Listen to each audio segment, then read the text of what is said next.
स्वागत है दोस्तों आप सभी का एक और न्यू वीडियो लेक्चर में। इसमें हम पढ़ रहे हैं कॉन्स्टिट्यूशन ऑफ इंडिया। पिछले लेक्चर में हमने पढ़ा था what is constitution, constitution law, cabinet mission, interim government, constitution, background of assembly, committee of constitution assembly, drafting committee and double role of constitution assembly. तो इस वीडियो में हम कंटिन्यू करने वाले हैं अपने constitution of India lecture series को। तो इसमें हम पढ़ेंगे गवर्नमेंट ऑफ इंडिया एक्ट 1935 और साइलेंट फीचर ऑफ कॉन्स्टिट्यूशन, जो कि आगे हम पढ़ते जाएंगे। तो चलिए शुरू करते हैं। तो गवर्नमेंट ऑफ इंडिया एक्ट 1935 है क्या? जैसा कि इसके नाम से पता चल रहा है, ये गवर्नमेंट ऑफ इंडिया जो कि 1935 में लागू किया था।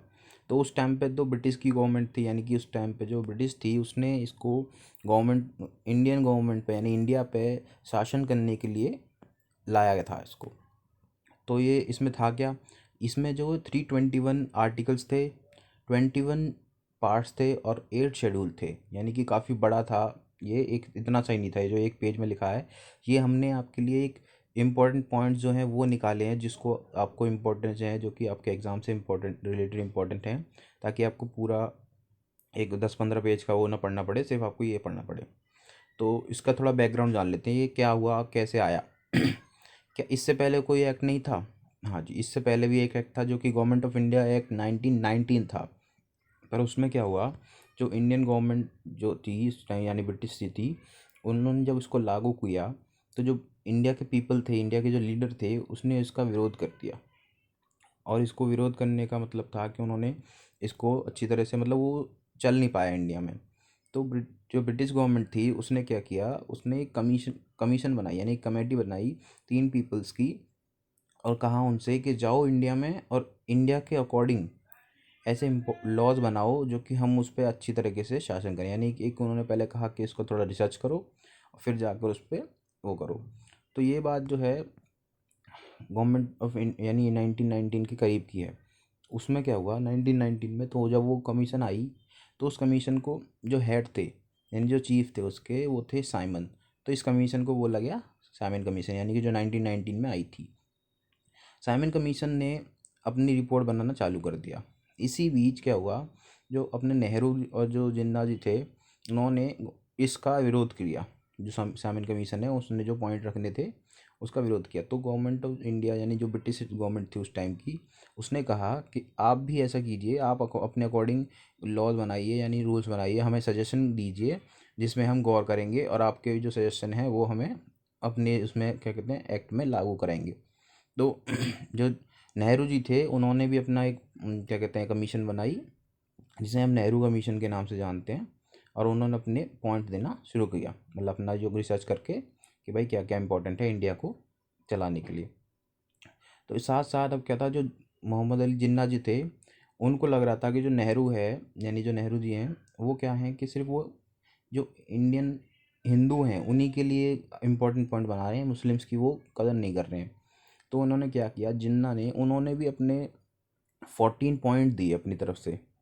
यानी कि जो नेहरू ने दिए थे वो तो अलग थे, जो जिन्ना ने दिए वो 14 पॉइंट अलग थे। तो उसको बोला गया कि 14 पॉइंट ऑफ जिन्ना। यानी कि तो इससे अब देखा, साइमन कमीशन, नेहरू कमीशन और जिन्ना के 14 पॉइंट को मिलाकर तीनों की तीनों भेज दिए गए 1932 के आसपास में ब्रिटिश गवर्नमेंट के पास। अब उन्होंने इन तीनों से मिलाकर इस एक्ट को बनाया, जिसमें यानी साइमन कमीशन, नेहरू कमीशन और जिन्ना के 14 पॉइंटों को। तब ये जो लॉ आया है उन तीनों के कमीशन की जो रिपोर्ट है उससे मिलकर आया है, जिसको बोला गया है गवर्नमेंट ऑफ इंडिया एक्ट 1935। समझ आ गया क्या है इसका बैकग्राउंड? वैसे इतना पूछा नहीं जाएगा पर फिर भी बताना जरूरी था कि उसको समझा जा सके क्या है। अब देखते हैं इसमें, इस नियम में, यानी जो इसका जो एक्ट है इसमें था क्या, ये जो अधिनियम है इसमें था क्या। तो सबसे पहली बात जो है इसमें इसमें इंडिया को, मैं पॉइंट बता दे रहा हूँ, देख लीजिएगा। इंडिया को एक फेडरल फेडरल गवर्नमेंट, मतलब कि फेडरल कंट्री बनाने की, यूनिट बनाने की बात की गई है। फेडरल का मतलब होता है एक संघ, मतलब कि जितने भी इसमें स्टेट हैं या फिर जितने भी पार्ट है वो सारे के सारे एक यूनिट की तरह काम करेंगे, यानी मिलके। जैसे कि आज है इंडिया जो है वो एक संघ है, उसी तरह उस टाइम पे नहीं था। उस टाइम पे पहले क्या थे, बहुत सारे राजा थे, बहुत सारे वो अपने अपने स्टेट के राजा जो थे वो अपने अपने स्टेट को संभालते थे, अपने अपने जगह को, उनको बोला जाता प्रिंसली स्टेट। है। और जो ब्रिटिश गवर्नमेंट के बाद में स्टेट थी उन्हें उन्हें बोला था प्रोवेंसिस, ठीक है।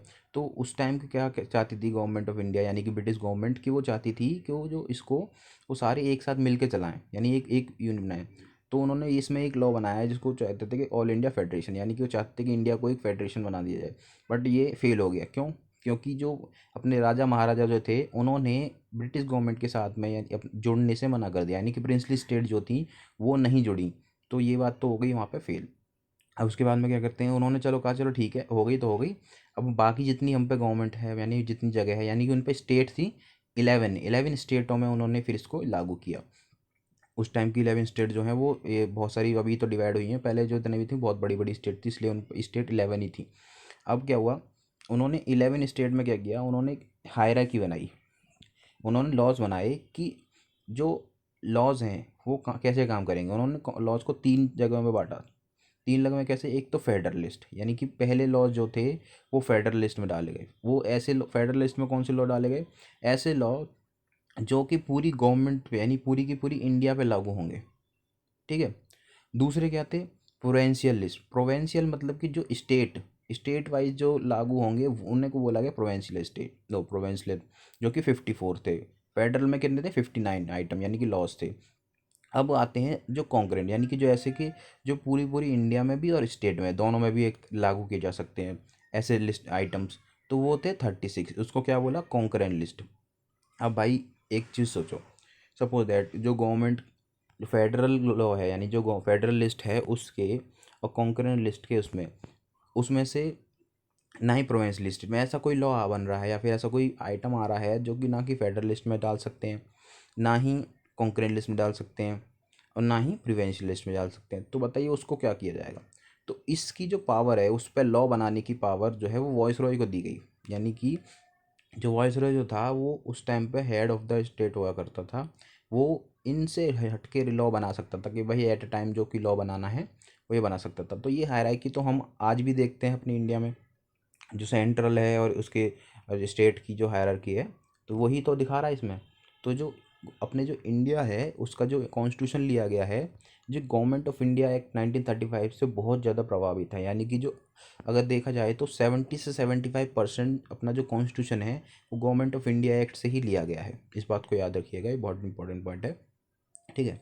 अगले पॉइंट पर आ जाते हैं।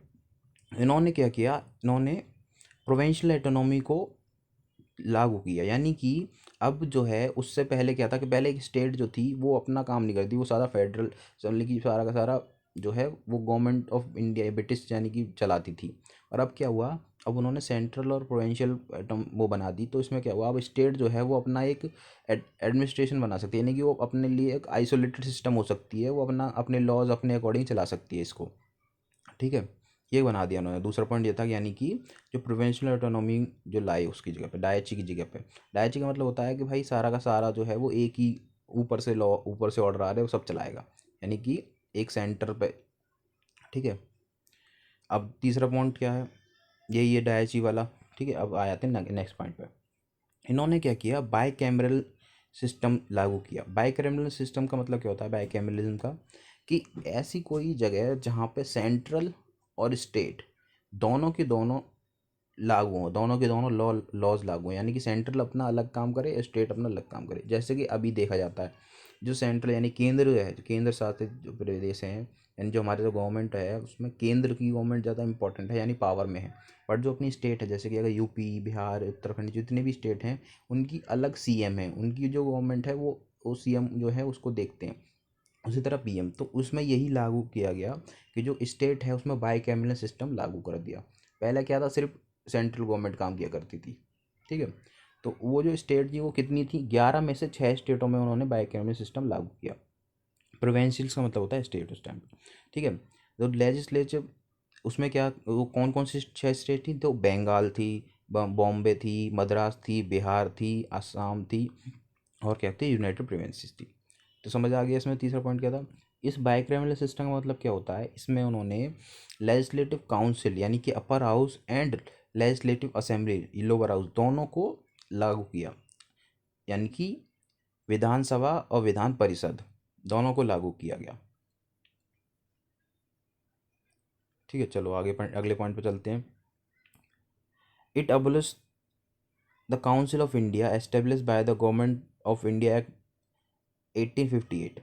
तो इसने क्या किया, जब ये 1935 का एक्ट लागू हो गया तो इसमें जो गवर्नमेंट ऑफ इंडिया एक्ट का जो काउंसिल बनी थी 1858 में, उसको अबोलिश कर दिया, यानी कि उसको ख़त्म कर दिया। अब क्या था, पहले क्या था, सब सेंट्रल तो संभालती थी, अब वो काउंसिल वाला सिस्टम ख़त्म करके उन्होंने क्या किया, अब उन्होंने स्टेट और प्रोविंसेस में, यानी कि फेडरल लिस्ट में और कौन प्रोविंशियल लिस्ट में जो आइटम बनाए उसमें ये भी शामिल था कि गवर्नमेंट ऑफ इंडिया एक्ट 1958 की जितने भी चीज़ें हैं वो सारी एबलिश हो जाएंगी इसमें। इसने क्या किया, the secretary of state of India was provided with team of adviser. पहले क्या था, जो सेक्रेटरी ऑफ स्टेट, पहले सेक्रेटरी ऑफ स्टेट नहीं था, पहले सेक्रेटरी ऑफ स्टेट नहीं था, अब उन्होंने क्या किया, सेक्रेटरी ऑफ स्टेट का वो किया गया।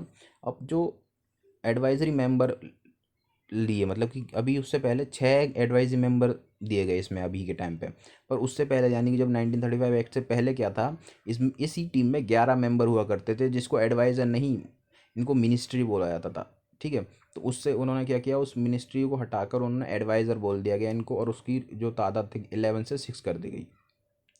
उसके बाद में क्या हुआ, इन्होंने इसी एक्ट के द्वारा, यानी कि जो गवर्नमेंट ऑफ इंडिया 1935 एक्ट है उसी में रिजर्व बैंक को बनाया, यानी कि इस्टेब्लिशमेंट की बात की गई कि जो रिजर्व बैंक है वो क्या काम करेगी, वो अपने करेंसी और क्रेडिट का पूरी कंट्री में ध्यान रखेगी कि भाई करेंसी कैसे, मतलब पैसा बनाना और उसको जो लागू कहाँ जा रहा है, लिक्विडिटी पर ध्यान रखना। ये इंपॉर्टेंट पॉइंट है, पूछा जाता है कि आरबीआई का जो इस्टेब्लिशमेंट वो किस एक्ट में हुआ था सबसे पहले। ठीक है, उसके बाद में इन्होंने यूपीएससी, जो आज की यूपीएससी है, यानी कि फेडरल पब्लिक सर्विस कमीशन को और प्रोविंशियल पब्लिक सर्विस कमीशन को और जॉइंट पब्लिक सर्विस कमीशन को इस टाइम पे इन्होंने इस्टेब्लिश किया। यानी कि यूपीएससी को जो अब हम जानते हैं वो इसी लॉ में, यानी कि पहली बार इस्टेब्लिश हुई थी। ठीक है, और सबसे इम्पोर्टेंट पॉइंट जो है वो है establishment of federal court which was set up in 1937। जो अपना जो फेडरल कोर्ट है, यानी कि जो इस टाइम पे सुप्रीम कोर्ट बोलते हैं जिसको हम, वो इस्टेब्लिश हुआ था इसी गवर्नमेंट ऑफ इंडिया 1935 एक्ट के द्वारा।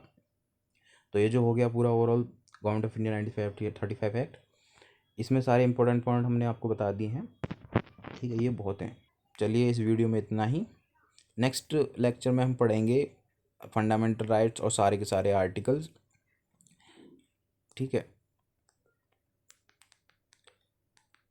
तो बने रहिएगा चैनल के साथ। Thanks for watching.